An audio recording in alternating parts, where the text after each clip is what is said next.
মায়ের রান্নাবান্না চ্যানেলে সবাইকে স্বাগত।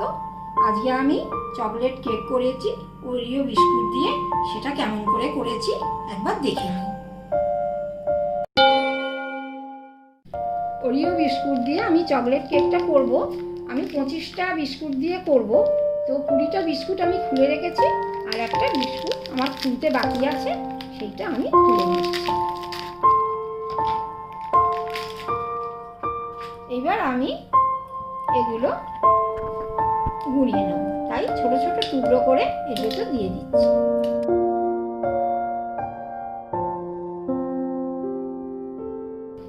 এবার আমি এই বিস্কুটগুলো গ্রাইন্ডিং মেশিনে গুঁড়িয়ে নিচ্ছি। আমার বিস্কুটের গুঁড়োটা করা হয়ে গেছে।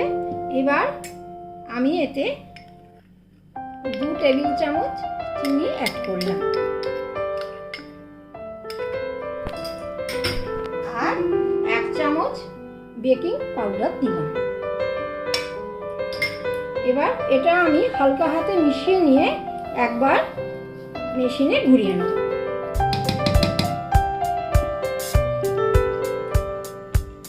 বিস্কুটের গুঁড়োটা আমার হয়ে গেছে করা।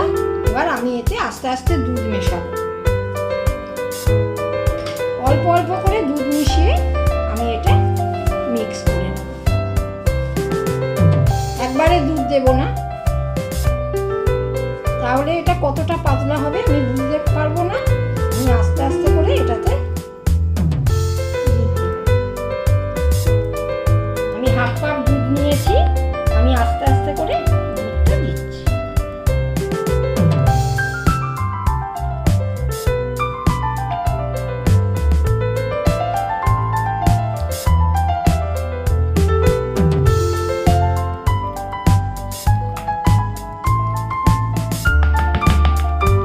এবার আমি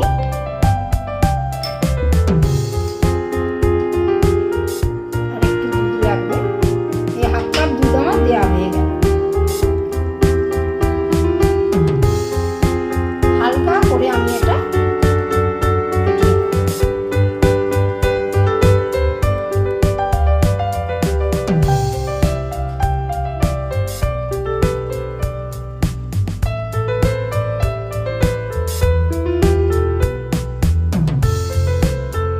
এরকমভাবে আমি একদিকেই ফেটাবো।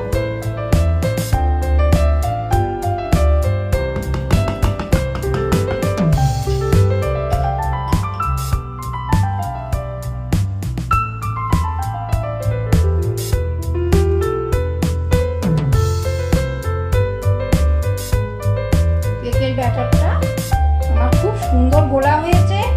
আমার পুরো হাফ কাপ দুধটা লাগলো। কেক করার জন্যে আমি পাত্রটাতে সাদা তেল মাখিয়েছি। যে কাঁচের পাত্রে আমি তেল মাখিয়ে রেখেছিলাম, এবার তাতে আমি কেকের ব্যাটারটা ঢেলে নিচ্ছি।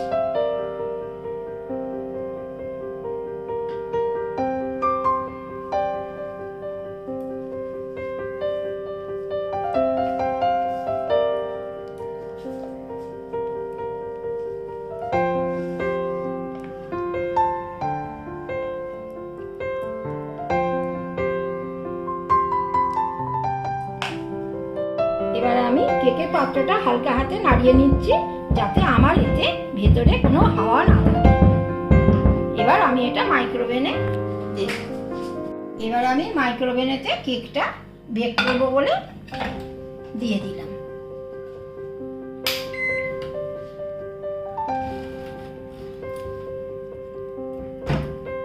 মাইক্রোওভেন পাওয়ার লেভেলে গিয়ে আমি এটা 4 মিনিটে বেক করব। A few moments later. কেকটা আমার বেক করা হয়ে গেছে। এবার আমি এটা পাত্রে নিয়ে নেব।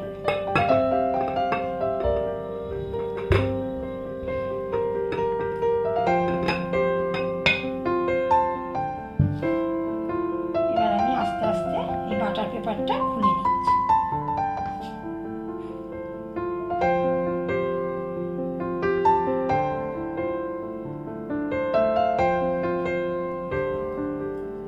এবার কেকটা আমি একটু সাজিয়ে নেব। এবার আমি কেকটার উপর একটু আইসিং সুগার ছড়িয়ে দেব।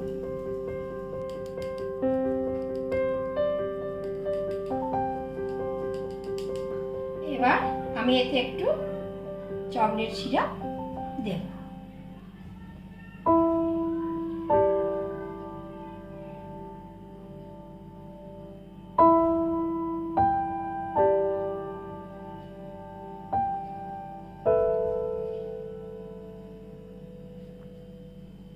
ওরিও বিস্কুট দিয়ে চকলেট কেকটা আমার তৈরি হয়ে গেছে। এবার আমি একটু এটা কেটে দেখবো কিরকম নরম হয়েছে। আমার এই কেক করাটা যদি আপনাদের ভালো লাগে তাহলে আপনারা মায়ের রান্না বান্না চ্যানেলকে লাইক, শেয়ার, সাবস্ক্রাইব করবেন।